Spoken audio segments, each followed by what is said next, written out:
देखा होगा क्या एक गधे का विज्ञापन आता है। बताओ गरीब लोगों, किसान भाइयों, एक गधे का ज्ञापन आता है, विज्ञापन। हम तो इस सदी के बड़े महानायक से कहेंगे कि अब आप गुजरात के गधों का प्रचार मत करिए। और वो चुनाव बगल में है, इलाहाबाद में, बाद में बगल में है। और हम तो पत्रकार साथियों से कहेंगे, आपके टीवी पे भी चला होगा, हम इस सदी के सबसे बड़े महानायक से निवेदन करेंगे कि अब आप गुजरात के गधों का प्रचार मत करिए। और जिन्होंने ऐड देखा होगा वो जानते होंगे। बताओ कहीं गधों का भी प्रचार होता है क्या? अगर गधों का प्रचार होने लगा तो कैसे काम चलेगा? तो बताओ, गुजरात के लोग तो गुजरात के गधों का भी प्रचार करवा रहे हैं और हम पे आरोप लगा रहे हैं कि हमने कब्रिस्तान और केवल उनके लिए काम किया है। पता नहीं कौन खबर दे देता है प्रधानमंत्री जी को। एक बार खबर दी किसी ने, एक बार खबर दे दी कि गांव में मथुरा के बिजली लगवाई है। प्रधानमंत्री जी ने कह दिया लाल किले से बताओ। और जब छानबीन हुई तो पता लगा 30 साल पहले वो गांव पहले ही बिजली विद्युतीकरण हो चुका था। इसलिए वो ऐड के बारे में हमारे पत्रकार साथी जानते होंगे कि क्या ऐड है वो गधे वाला। कहो तो हम पढ़ दें पूरा का पूरा। और जो ऐड है वो ये है जो टीवी पे हमने देखा है, इसलिए बुरा मत मानना। और हमारे यहां तो होली पे कहा जाता है कि बुरा न मानो होली है। और इस बार रंगों के साथ लठ वाली होली भी खेलने का इंतजाम समाजवादी लोग करेंगे। इसलिए जो लोग जवान जब भी मुंह खोलते हैं हमेशा कुछ न कुछ खराब निकालते हैं अपने मुंह से। जिन्हें हमारी फोटो देख करके तकलीफ हो रही थी, बड़ी मुश्किल से हमें मिला ये गधे वाली कहानी। और उस ऐड में निकलता है कि अगर अगली बार कोई आपको गधा कहे तो बिल्कुल बुरा न मानिएगा, बल्कि आप उसको थैंक यू बोलिएगा। मैं बताता हूं क्यों। गुजरात का सरताज, इंडियन वाइल्ड, आगे जो नाम है वो नहीं पढ़ूंगा मैं, ये जनाब पूरी दुनिया में सिर्फ यहीं मिलेंगे, अहमदाबाद से 1.5 घंटा दूर। गुजरात की फिल्म नहीं बोलूंगा, महीने हो गए इनको नहाए हुए, देखते हैं बिल्कुल नीट एंड क्लीन।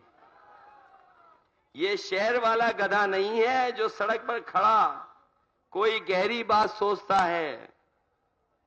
इसके पास खड़े होने और सोचने की फुर्सत कहां है। 70 किलोमीटर घंटे की रफ्तार से भागते ये भाई साहब बड़ा हैंडसम जानवर है, सर्वगुण संपन्न, एक ऐसा गधा जो सारे गधों का नाम रोशन करता है।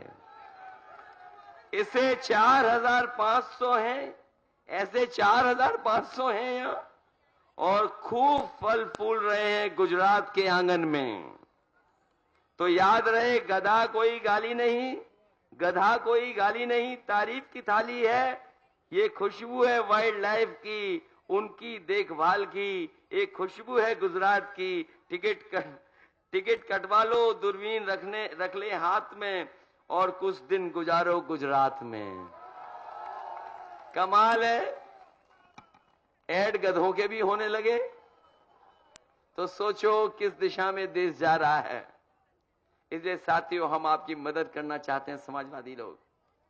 और हमने पहले भी कहा कि हमारे साथी लोग हैं कि ये तो साइकिल बहुत तेज चला लेते हैं और कई बार सवाल हमसे करते हैं लोग कि आपने कांग्रेस से कैसे गठबंधन कर लिया, इतनी ज्यादा सीटें दे दी आपने। हमने कहा अपने प्रेस के साथियों से, हमने अपने प्रेस के साथियों से कहा कि जब दिल बड़ा होता है तब दोस्ती मजबूत होती है। हमने ज्यादा सीटें दे करके समाजवादी लोगों ने कौन के साथ मजबूती दोस्ती की है। और सोच लो, अगर कंजूस से दोस्ती हो गई हो तो आपकी दोस्ती ज्यादा नहीं चलेगी। इसलिए हमने मनोज पांडे जी और देवेंद्र सिंह दो ही मांगे हैं, और दो हमारे प्रत्याशी हैं, इनकी एक एक वोट से मदद कर देना। अपने तमाम साथियों से हम कहेंगे कि मनोज पांडे हैं और हमारे दो लोग नहीं लड़ पाए हैं, हमारी जो विधायक आशा किशोर और पंजाबी सिंह, हम आपको भरोसा दिलाते हैं, पिछली मीटिंग में भी मैंने कहा था, सरकार बनेगी तो इनका सम्मान देने का काम समाजवादी लोग करेंगे। इसलिए साथियों, हम काम के आधार पर आपसे मदद मांगने आए हैं। इन्होंने बहुत काम किया है, मंत्री रह करके हमारी भी मदद करने का काम किया। हो सकता है क्षेत्र में न रह पाए हों, क्योंकि मंत्री जब बन जाता है और जिम्मेदारी बड़ी हो जाती है, जिम्मेदारी जब बड़ी हो जाती है तो कई बार बहुत कुछ करना पड़ता है। लेकिन अपने हम किसान, माताओं बहनों, गरीबों को कहना चाहते हैं, हमने जो भी कुछ कहा होगा उसको जमीन पर उतारने का काम किया। अगर हमने पेंशन के बारे में कहा तो पेंशन देंगे, अगर घी और मिल्क पाउडर के बारे में कहा तो वो हम इंतजाम करेंगे। साथ ही साथ हम किसानों की मदद करेंगे।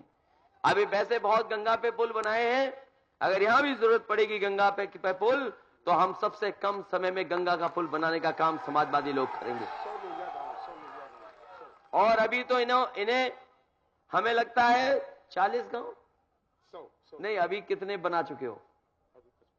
55 गांव इन्होंने लोहिया गांव बनाए हैं। 55 गांव कुछ जनेश्वर दिए होंगे। और मैं समझता हूं अगर किसी ने लोहिया आवास देखा होगा, जो लोहिया गांव के अंतर्गत लोहिया आवास दिया, बताओ कौन गरीबों को देता है 3,05,000। इसलिए साथियों, गरीबों, हम कहना चाहते हैं हमें मौका दीजिए और काम करने का। ये लोहिया आवास 3,05,000 के, इन्होंने कहा कि 55